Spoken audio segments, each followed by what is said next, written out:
좋은 계절입니다. 그런데 항상 엇박자로 나가는 게 있는데, 코로나는 풀려서 이제 코로나 때문에 교회 못 나옵니다 하는 사람은 없어요. 그러나 참 이 진달래꽃, 나리꽃이 유혹해서 또 바쁜 사람들이 많죠. 이래도 저래도 우리가 어떻게 해야 될 것인가. 우리 중심이 분명히 십자가를 붙들고 있어야 됩니다. 그 세상에 흔들리지 아니하는 이 믿음, 그것이 자유롭기를 원하는 우리에게는 고난이다, 힘들다 하지만은 그것을 기쁨으로 여기면서 주의를 지키고 예배 자리를 지키고 하는 것이 주님이 기뻐하시는 그리스도인이에요.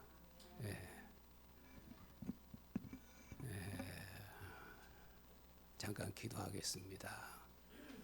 사랑의 하나님, 그 지긋지긋한 코로나19 이제 완전히 사라진 건 아니지만은 활동하는 데 제약을 두지 않습니다. 그것 때문에 핑계대어 교회 못 나올 이유가 없습니다. 가득 차야 될 예배당이 아직도 비어 있습니다. 또 세상의 유혹이 코로나 이상으로 우리를 이끌기 때문입니다.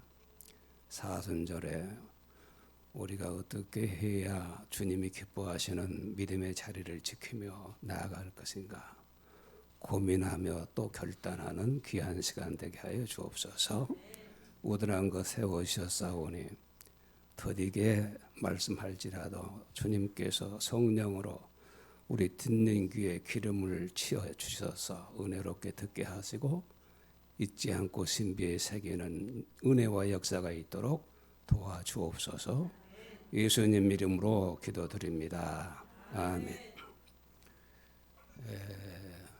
오늘은 우리 아들이 기도하고 내가 설교하고 예배 이원으로 부자가 있으니까 참 좋습니다. 신실한 믿음의 사람 되기를 축복합니다. 솔직히 한번 물어보겠습니다. 지금 신앙생활보다 더 편하기를 원합니다 하는 분 한번 손 들어보세요.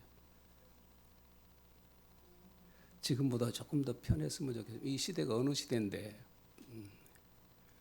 한 사람도 손든 사람이 없어요. 이게 번성교회 성도들이죠. 추혜준이가 손 들었어?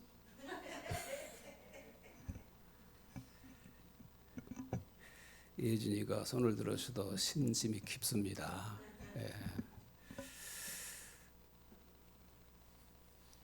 우리가 늘 쓰는 말 중에서 교회 밖에서도 노 크로스 노 크라운이라는 말을 하지 않습니까?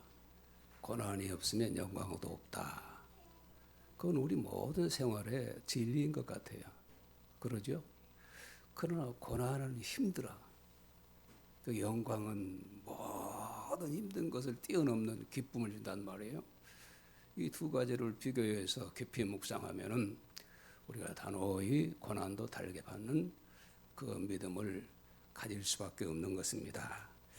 어느 동물원에서 사슴 새끼를 낳을 때에 무통분만을 시켰답니다. 그런데 새끼를 낳은 사슴이 시큰둥하고 그 새끼를 뭐 핥아주거나 이렇게 하지 않더라는 거예요. 가만히 생각해 보면은 해산의 고통이 없이는 모성애도 발휘되지 않는구나 하는 그런 생각을 해봤습니다. 고통을 통과하지 않는 창작이란 있을 수가 없고요. 고난을 통과하지 않은 영광은 참 영광이라고 할 수 없다는 것은 하나님의 창조 역사의 법칙이다. 그렇게 생각합니다. 그러나 우리들이 원하는 것은 고난을 맛보지 않고 영광을 얻으려는 것이죠. 창작 과정의 아픔과 고뇌와 고통을 겪지 않고 작품의 기쁨을 맛보려고 하는 것과 같습니다. 그 사람들은 가짜를 만들어내죠. 편하게 하고 쉽게 하는 그런 것들을 쫓아서 나갑니다.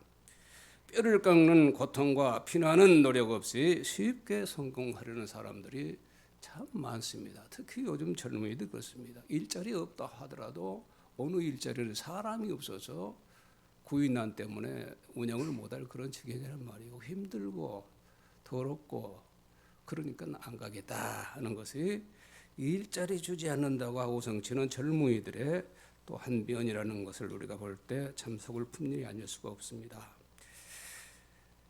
남들처럼 새벽부터 밤까지 일을 하지 않으면서도 돈은 마음대로 쓰고 싶으니까 이조지폐라는 것이 나온 게 아니겠습니까? 그리고 강도짓을 하는 거 아니겠습니까?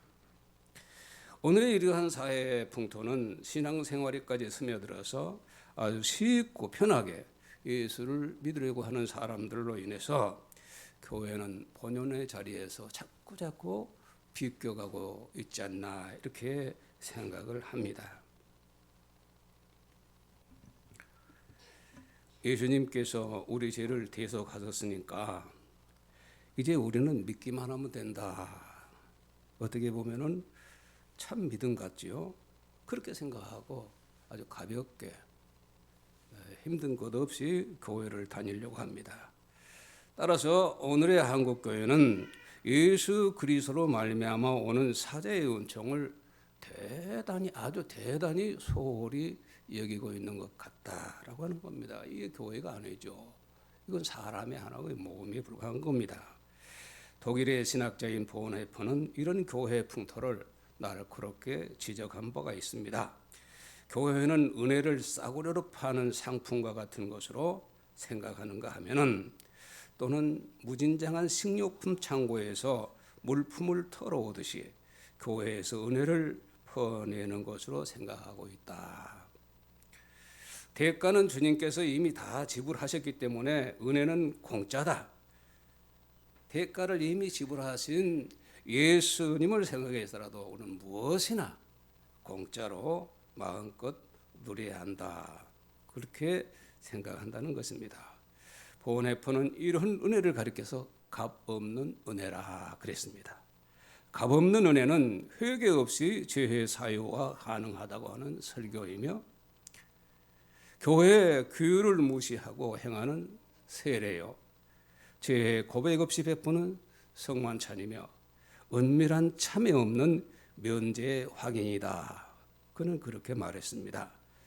순종 없는 은혜, 십자가 없는 은혜, 예수 그리스도를 무시하는 은혜는 값 없는 은혜라는 것입니다.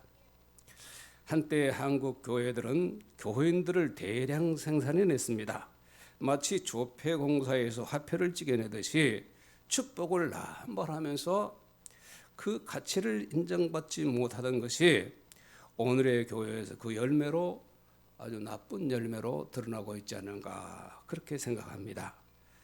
교회는 교인 수를 늘리기에 급급했고, 성도로서의 책임이나 회개는 뒷전이고, 목회자는 순종과 헌금을 강요하면서도 마땅히 성도가 지켜야 할 십자가 설교는 하지 않고 오로지 축복과 위로만 이야기하는 그러한 풍토가 무르익어가고 있다는 것입니다.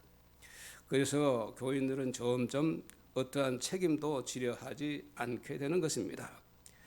교인들은 교회 밖에 나가서는 자신이 크리스천임을 밝히려고 하지 않습니다. 그것을 밝힘으로 따르는 여러 가지 제약과 책임을 지고 싶지 않기 때문입니다. 제가 나가서 사회생활을 해보니까 목사를 밝혀야 되느냐 안 밝혀야 되느냐 고민할 때가 참 많아요. 저는 될 수 있으면 내가 먼저 목사라고 밝히지 않습니다. 그러나 조금 있다 보면은 혹시 목사님 아닙니까? 이렇게 해서 밝혀지기도 합니다만은, 그전에는 성경 찬송 이렇게 끼고 교회 오는 것이 참 멋이었어요. 그렇지, 그런 모습 볼 수가 없어요. 핸드폰 안에 성경 다 들어있어. 시대가 이렇게 자꾸 편하게 변해가다 보니까 어떻게 되려는지 참 안타깝기 그지없는 것입니다. 이들은 언제든지 자기에게 불리할 때는 섬기던 교회를 헌신짝처럼 버릴 용의가 있는 사람들입니다. 왜냐하면 그들은 예수 그리스도를 얻기 위해서 아무 한 것이 없기 때문에, 자기 희생이 없기 때문에 그렇게 가볍게 처신한다는 거예요. 어떤 의미에서요, 헌금도 아주 빡세게, 아주 온 힘을 다해서 다 쏟아 바칠 필요가 있어요. 그래야 그의 신앙의 터전이 생기는 거예요. 가볍게 쉽게 교회 일도 하지 않고 적당히 예배 출석만 하고 그를 가면은 뿌리를 내리지 못해요. 그래서 이런 유혹의 바람을 보면은 전혀 양심의 가책 없이 몇 번 생각해 볼 이유도 없이 떠나고 피하고 그렇게 하는 것이 오늘의 풍조라 하는 것입니다.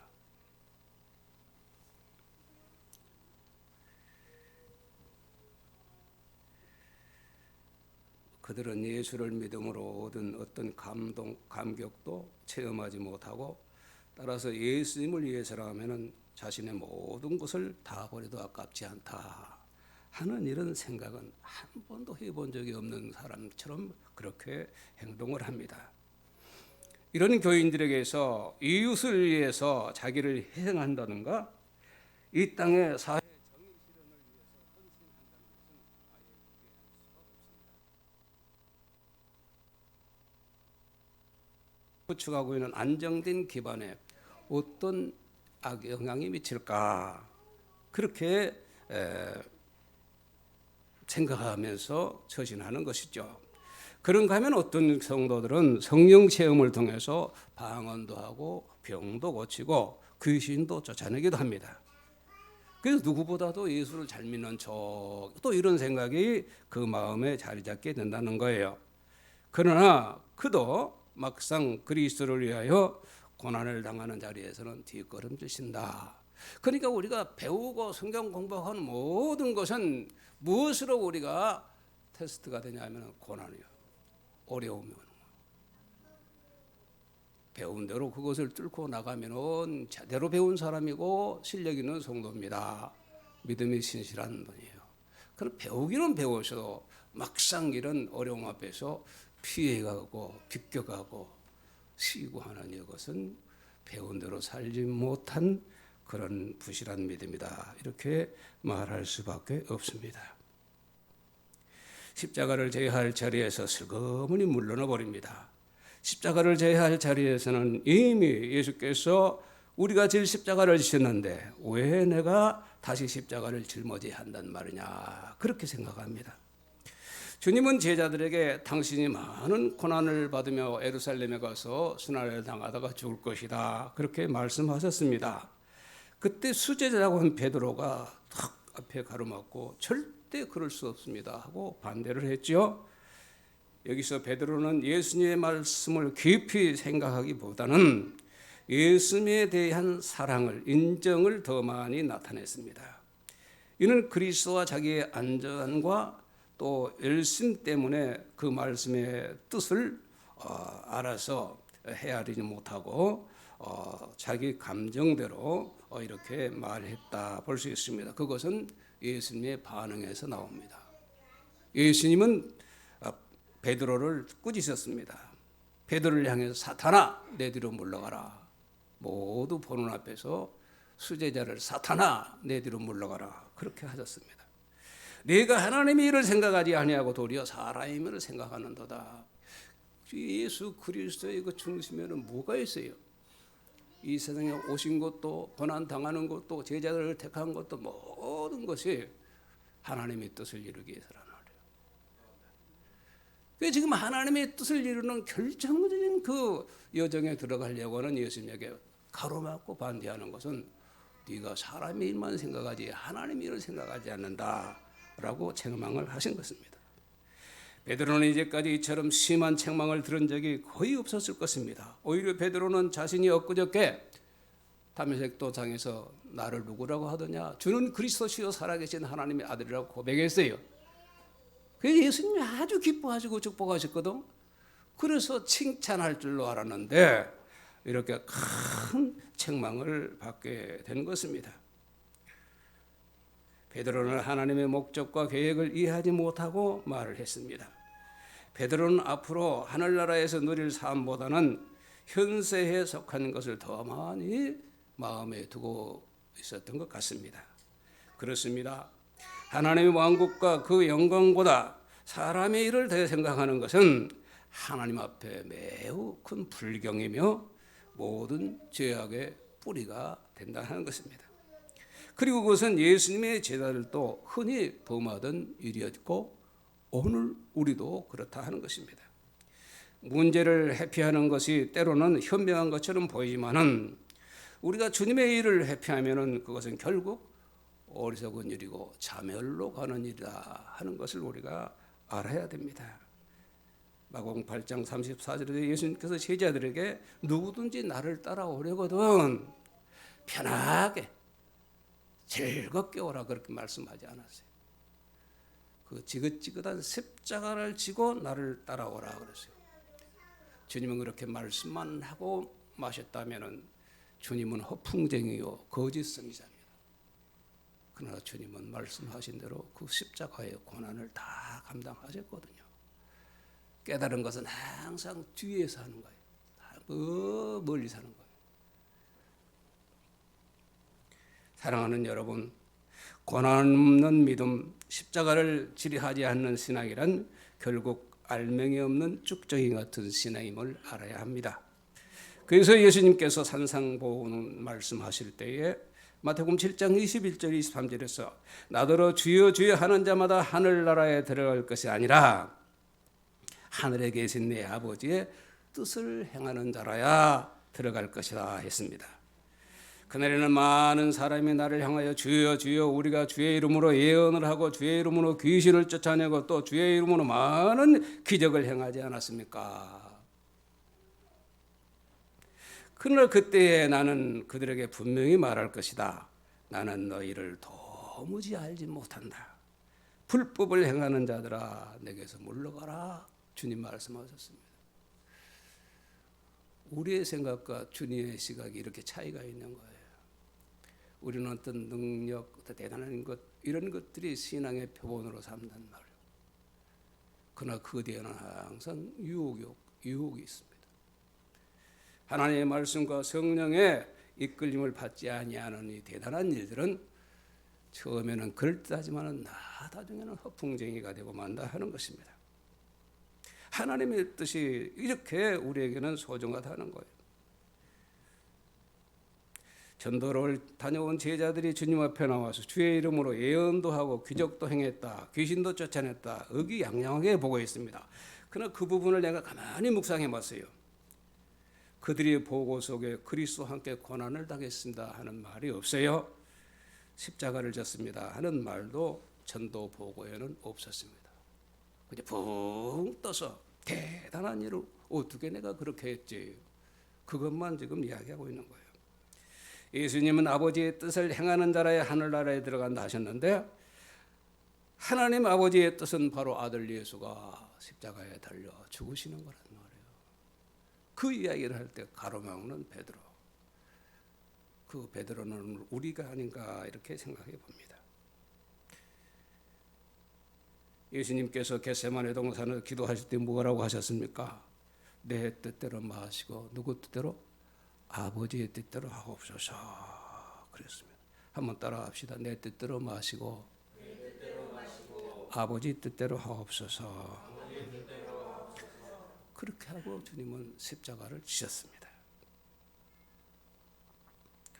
사랑하는 여러분, 십자가를 빼놓은 모든 신앙 행위는 위선이요 가짜입니다. 그런 의미에서 오늘 한국 교회는 위기 앞에 서 있다 이렇게 말씀할 수가 있어요. 한때는 양적으로 크게 성장했었지만은 이제는 십자가를 지뢰하지 않고 더 편하게 예배드리고 편하게 믿으려고 하는 이런 교회가 되고 말았어요. 오늘의 고난을 외면하는 교회로 변절해 가고 있다 하는 것이 이건 진행형이라는 데서 우리가 경각심을 갖고 깨어 있어야 할 일입니다. 엄격하게 말해서 이런 교회는 사람의 집단일 뿐 주님의 공동체라고 볼 수가 없다 하는 것입니다. 만약에 주님께서 우리 교회를 그렇게 평가하신다면 어떻게 하겠냐 하는 거예요. 저는 생각해 봅니다. 코로나19로 인해서 개인이나 기업이 엄청난 타격을 입었고 많은 기업들이 파산했습니다. 그리고 기업이 파산하면서 꿈도 깨어지고 다 생명을 스스로 버리는 자들도 부지기수로 많았다는 것입니다. 교회 또한 예외가 아닙니다. 지난 주일 예배 후에 박 목사님과 여기서 우리 그런 대화를 나눴습니다. 코로나19로 크고 적음을 가릴 것 없이 교회들이 어려움을 겪고 있는데 교인 수 감소로 문을 닫는 교회가 그리고 목회자들이 많다 하는 박 목사님 이야기를 들었습니다. 생계를 위해서 대리운전 등 투잡하는 목사들이 점점 늘어가고 있다라고 하는 이야기입니다. 박 목사님 말, 그러나 우리 본성교회는 양호합니다. 그렇게 하더라고요. 다 제가 목회를 잘해서 이렇게 양호하게 가고 있습니다. 그렇게 하지 아니하고 다 원로 목사님이 성도들을 잘 가르쳐서 우리 성도님들이 흘림없이 섬기고 있습니다. 그러더라고요. 내가 기분이 좋겠어요? 나쁘겠어요? 그래서 제가 옳은 말입니다. 이제 알았어? 그럴 줄 알았어요? 저도 은퇴 무렵에 성도들이 혹여라도 내가 믿음이 없는 목사여서 그러는지 혹여라도 저 성도들이 다른 데로 옮겨가면 어쩌나 노심초사했습니다. 교회 합병이 무산되면서 위기가 왔습니다. 겉으로는 제가 내색을 하지 않았지만은 주님 앞에 성도들이 없을 때 주님 앞에 엉엉 울면서 기도했어요. 주님, 우리 본성교회를 지켜주소서. 펑펑 울면서 주님께 호소했습니다. 지금 생각하면 아찔한데요. 교회의 머리 대신 주님께서 응답하심으로 신실한 우리 박태영 목사님 보내주시고 내가 신실하다고 내가 말합니다. 우리 목사님 모시게 되었으며 오늘의 일위까지 그대로 화목하고 섬겼습니다. 제 목회 철학은 화목이에요. 한마디로 우리 성도 귀가 닳도록 화목, 가정이 화목해야 된다, 교회가 화목해야 된다. 지금처럼 모든 성도님들이 우리 박 목사님과 한 마음이 돼서 순종하면서 주님을 섬기는 모습을 보면서 저는 흐뭇해 그리고 하나님께 감사를 드리고 있습니다. 그렇게 제가 말했습니다. 베드로 사도는 두 번째 읽은 서신에 보면은 그리스도의 종들이 부당한 고난 중에서 인내할 것을 격려해 주는 이유는 21절에서 그들이 그리스도인으로 부름을 받았기 때문이고 또 그리스도께서 고난받으심의 본이 되셨다는 것을 강조하고 있습니다. 22절에서는 그리스도께서는 부당하게 고난을 받으셨습니다. 그러나 우리 주님은 행위뿐만 아니라 말씀도 모두 의롭고 신실했습니다.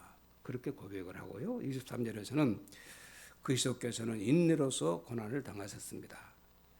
죄에 대해 분개한다고 해서 범한 죄를 정당화시킬 수는 없는 것입니다. 죄에 대한 변명은 결코 사유함 받는데 유익을 주지 못한다는 것입니다. 우리 그리스도인들은 그럴 필요가 없는 보다 강한 이유가 있는데 그것은 우리가 마가복음에서 봤듯이 예수 그리스도가 우리를 대신하여서 그리고 우리의 구원을 위해서 고난을 당하셨기 때문입니다.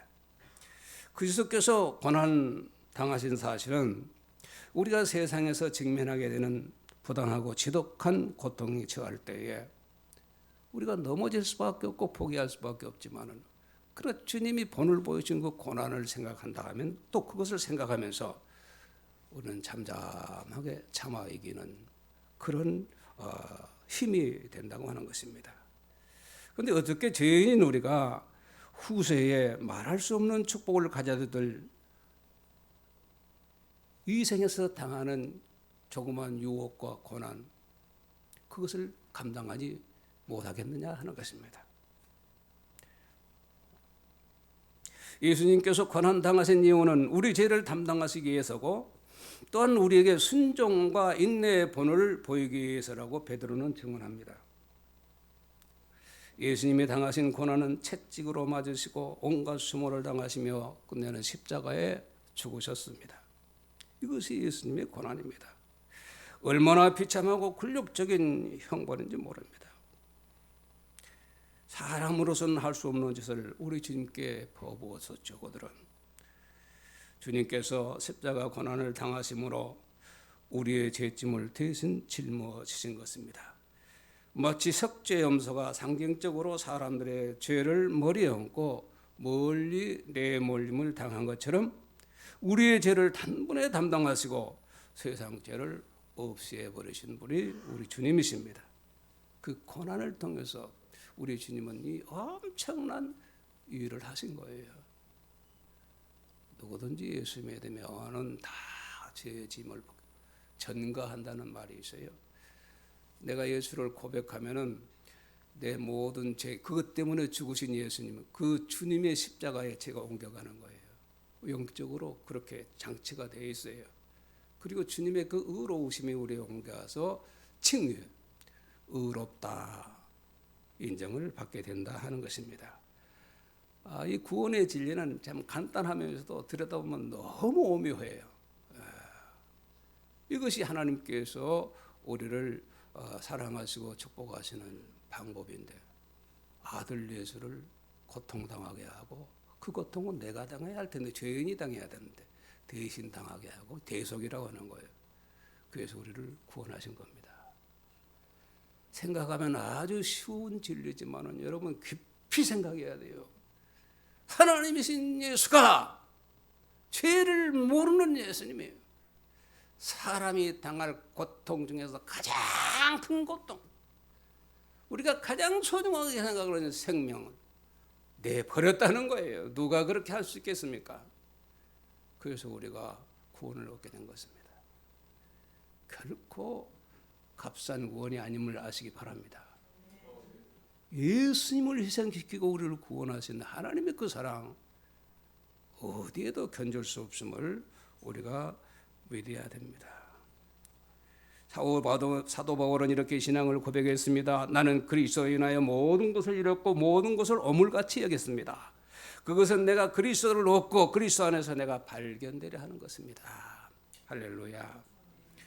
그러면서 바울은 내가 그리스도와 그의 부활의 권능을 알고 그의 고난에 함께 참여하여 그가 죽으신 모양대로 죽어 어떻게 해서든지 죽은 자의 부활에까지 이르려 하는 것이다.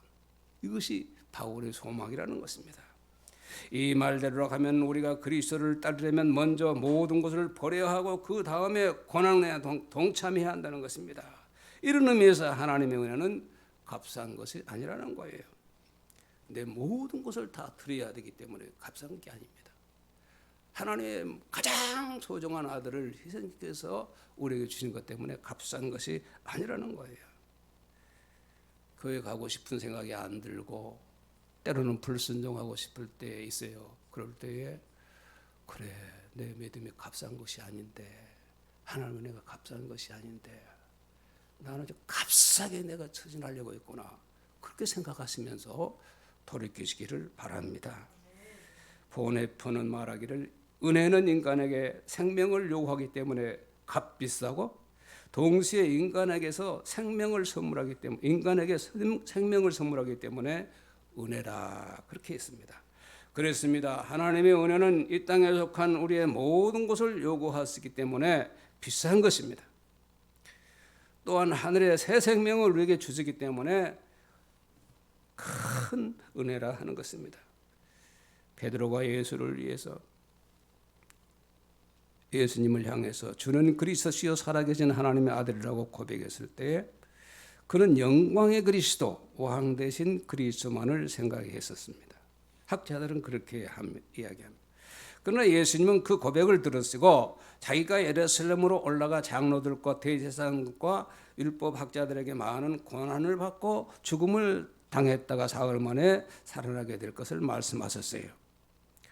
그리스도는 영광의 그리스도이기 전에 고난의 종, 십자가에서 죽을 수밖에 없는 대속의 주가 되심을 분명하게 선언하신 것입니다. 그리고 말씀하시기를 누구든지 나를 따라오려거든 자기를 부인하고 자기 십자가를 지고 따르라라고 하는 거예요. 십자가 너무 어렵게 생각하지 마시기 바랍니다. 우리 주님은 바울 사도를 통해서 감당할 힘도 주신다고 그랬어요. 할렐루야. 이 머리로 믿으면 참 못 돼요. 그걸 내가 어떻게 해요? 엄청난데 그러다 나 죽을지도 몰라. 다 망할지도 몰라. 감당할 힘을 누가 주세요? 하나님이요. 그의 성령님이 하시는 일이에요. 보이지 않게 하시는 분, 지금도 내 마음에 여러분 마음에 예배드리는 이 자리에 성령이 역사하시는 것을 믿으시기 바랍니다. 이미 제자들은 모든 것을 버리고 예수를 따르는 때였습니다. 그러나 그것만으로 다 된 것이 아니고 자기 자신을 버려야 할 일과 그리고 십자가를 지는 아직 남아 있다 하는 것이죠. 무엇인가 되어 보겠다는 꿈을 가지고 제자들은 예수님의 십자가 앞에서 깊은 좌절을 맛보게 되었습니다. 며칠 후에 부활하실 예수 그리스도를 배울 때 어리둥절한 데 서 있었을 때 예수님께서는 그들을 부르시어 사명을 주었다 하는 것입니다. 땅 끝까지 이르러내 증인되라 했습니다. 오순절 다락방에서 그들은 성령 체험한 후에 온전히 그리스도를 따르는 사도들이 되었습니다. 그들은 사도 바울의 고백대로 그리스도의 남은 고난을 그의 몸된 교회를 위해서 내 육체에 채우겠습니다 하는 바울과 같은 그런 신앙으로 정말로 생명을 내놓고 복음을 전했던 것이죠. 그 시대에 복음을 전하는 것은 정말 죽음을 목숨을 내놓아야 되는 것이었어요. 그들이 그렇게 했고 다 순교당했지 않았어요. 예. 그렇게 해서 이 세상에 믿음의 뿌리가 내리고 기독교가 부흥하게 되었다 하는 것입니다. 그들은 사도 바울의 고백대로 그리스도의 남은 고난 몸에 채우기 위해서 모든 것을 다 바쳤습니다. 사랑하는 여러분, 우리가 주님의 십자가 고난을 이해하지 못하고 또한 십자가를 통과하지 않고는 믿음을 가졌다고 말할 수가 없습니다. 그리스도의 고난에 참여 없이 주님의 부활을 이해할 수 없으며 주님께서 약속하신 영생을 받아 누릴 수가 없습니다. 이렇게 생각하면 돼요. 46일 정확하게 사순절 기간이라면 그 다음 오는 것이 뭐죠? 부활절이에요. 할렐루야. 그러니까 사순절을 상징적으로 의미하는 우리가 고난을 몸소 체험하는 그 기간은 그렇게 하고 부활을 맞이했을 때 그건 진짜 부활 신앙을 갖겠다는 거예요. 기쁨이 넘쳐요. 감사가 넘쳐요. 40일간의 고난은 아무것도 아닌 것으로 할렐루야 박수를 치는 거예요. 그럼 그것 없이 무통분만한 것처럼 그것 없이 사순절을 먹고 자고 놀고 이렇게 지낸 사람들 부활에 대한 기대감도 별로 없어요. 안 믿는 사람이 부활절 지키는 것보다 더 못해. 깊이 생각하시면서 예수 믿으시기 바랍니다. 그러므로 우리가 예수를 믿는다고 고백하는 것은 그 십자가를 지겠다는 뜻입니다. 십자가의 관문을 통과하기 전까지는 우리는 진정한 그리스도인이라고 할 수가 없습니다. 따라서 우리는 이 시간 십자가를 지고 주님을 따른다는 것이 무엇을 따르는 것인가? 그것을 정리해서 짚어보면서 말씀을 마치려고 합니다. 첫째, 십자가를 진다는 것은 목숨과 더불어서 이제까지 내가 가지고 있던 모든 것을 포기하는 것을 의미합니다. 여러분 한번 생각해 보세요. 여러분 가진 모든 것이 주님께로 온 거라고 생각하는 분, 이 손들기 싫어 마음으로 손드세요. 다 내 노력과 수고의 대가라고 생각하는 분들 아마 이 두 부류가 교회 안에 있어요. 그러나 다 주님께서 온 거예요. 천하를 얻고도 네 생명 오늘 밤 가져가면 무슨 죄 있겠나 주님 말씀하셨어요. 그렇게 하는 사람은 구원도 없어. 천하를 얻고도 우리가 생명을 오늘 밤 가져가더라도 우리가 믿음 안에 있으면 더 영원한 생명을 얻게 되는 겁니다. 이 생명 여기 있느냐? 내가 장례식 때에 종종 쓰는 말이 그거예요. 슬픔이지만 너무 비통하지 마십시오. 하나님은 지금 이 방도 있고 저 방도 있어요. 근데 우리가 이 방에서 있다가 하나님이 이쪽 방으로 옮겼다 하는 거예요. 제 말이 틀린 게 아니죠. 세상 방에 있는 우리를 천국 방으로 옮겨놓은 거예요. 세상 방이 좋아요, 천국 방이 좋아요. 그것을 하는 김한란 박사는 내가 죽을 때 장송곡을 부르지 말고 승전가를 부르라 그랬어요. 환성곡을 부르라 그랬어요. 믿음의 묘미가 바로 여기 있는 것입니다. 이 믿음이 자리 잡아 놓으면요, 이래라 저래라 말할 필요가 없어요. 고난 옳다구나. 요건 그 안에 보배가 쌓여 있지. 그렇게 생각하고 거기 덤벼드는 거예요.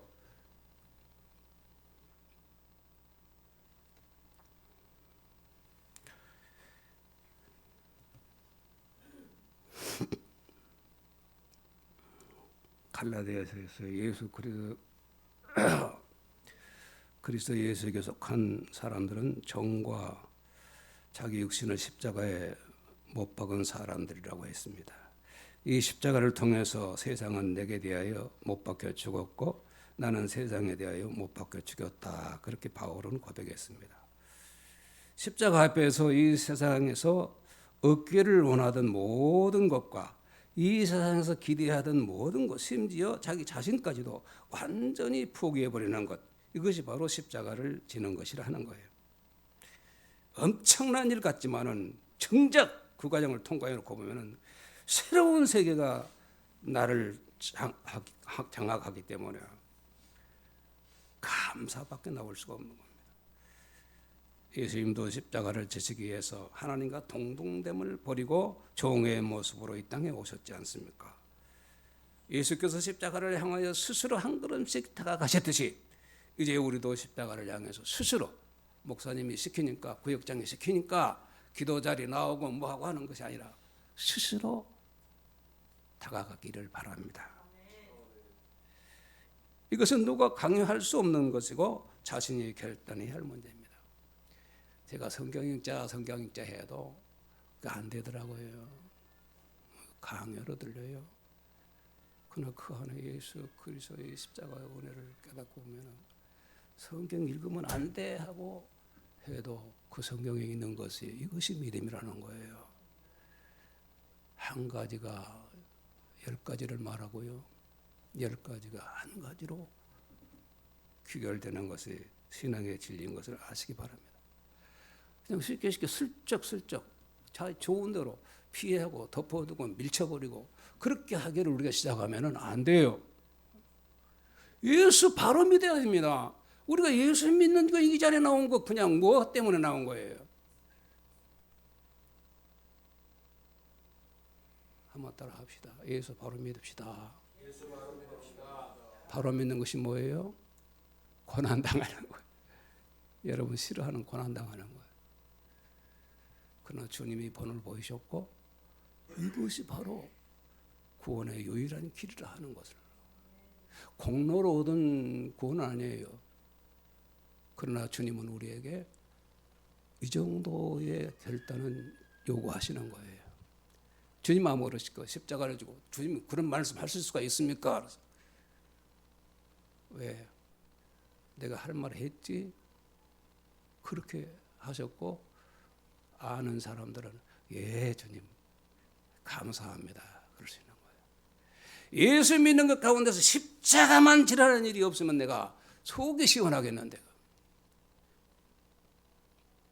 십자가 없으면 믿음이 허물어져 버려요.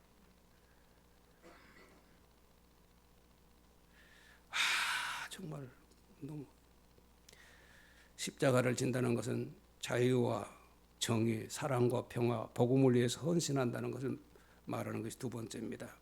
예수께서 십자가를 진 까닭이 무엇입니까? 이 땅에 편만에 있는 죄와 부자유와 불의를 몰아내고 거기에 얽매인 인간들을 해방시키려고 스스로 십자가를 지셨던 것입니다.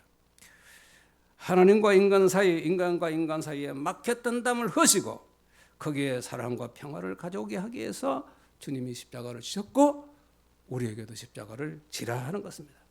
가정에서 십자가만 지면 가정이 화목해요. 핀잔이 칭찬으로 바뀌어져요. 착한 마음이 온화한 마음으로 바꿔지는 게 이게 뭐냐면은 십자가를 지면 교회에서만 십자가가 필요한 게 아니라 직장에서도 가정에서도 필요한 거예요. 누구를 위해서? 첫째는 나를 위해서고 우리 공동체를 위해서 하는 것입니다. 십자가를 액세서리로만 여길 것이 아니라 십자가를 여러분 깊이 묵상하시기 바랍니다. 기독교는 십자가 신앙입니다. 바울의 신학은 십자가 십자가신학이에요. 그래서 그 영향력이 세계의 교회를 짓게 하고 세계에 미치고 있는 것입니다. 십자가를 부정하고 십자가를 외면하면 절대 우리가 강건한 믿음의 소유를 할 수 없는 것을 아시기 바랍니다. 지금 우리는 주님의 십자가 앞으로 나아가고 있습니다. 교회의 외적 성장에 매여서 오늘 우리가 가져야 할 그리스도의 남은 고난을 외면하고 있지 않은지 반성해 봐야 하겠습니다. 어쩌면 십자가는 언제나 우리에게 걸림돌이 될는지도 모릅니다. 그러나 십자가가 없이는 우리 구원이 불가능하다는 것이니 어떻습니까? 십자가를 품어야 되지 않겠습니까? 오늘 목회자들의 고민은 어떻게 하면 이 성도들로 하여금 함께 주님의 고난에 참여하게 할 것인가 라고 하는 거예요. 싫은 사람은 막 끌고 가서 싫다고 그래도 못 간 거 하다가 우리 박 목사님 보니까 너무 마음이 넓어가지고 예수님 마음보다 더 넓어요.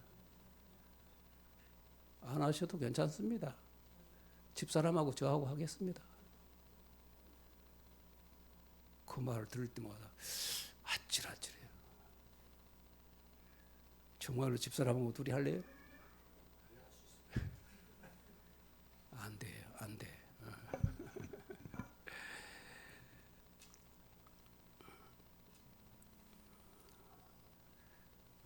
나는 10번 말하고 20번 말해도 감사해요. 우리 교회가. 키도 크고 모든 분을 봐도 저보다는 더 훌륭한 분이 박 목사님. 박 목사님 여러분 잘 순종하고 막 이렇게 끌고 오더라도 따라오시고 앉으라 가면 앉고 서라 가면 서시기 바랍니다. 교회에서 은혜의 길로 가려면 순종부터 배워야 되거든요. 그 너무 교인들이 싫어하니까 요즘 목회자들이 그걸 포기를 해요. 좋을 대로 하십시오 하는데 아니에요. 여러분 우리 본성교회가 십자가 은혜로 굳게 서기를 바랍니다. 이렇게 십자가만 서 있는 것이 아니라 우리 몸 속에 다 십자가가 있어서 흔들리지 않냐고, 폭풍이 와도 흔들리지 않냐고, 환란이 와도 흔들리지 않냐고 굳게 서길 바랍니다. 이 십자가 후에 부활의 영광에 우리에게 더 큰 기쁨을 주고 더 큰 소망을 줄 것입니다. 걸어가신 하나님, 주님이 지신 십자가 내가 져야 할 텐데 우리가 질 수 없어서 주님이 지셔서 감사합니다. 그러나 주님께서 하신 말씀, 나를 따라오려거든 자기 십자가를 져라. 노력하겠습니다. 십자가를 버리지 않고 외면하지 않고 십자가를 지고 주님을 따르겠습니다. 감당할 힘도 주신 하나님에 감사합니다.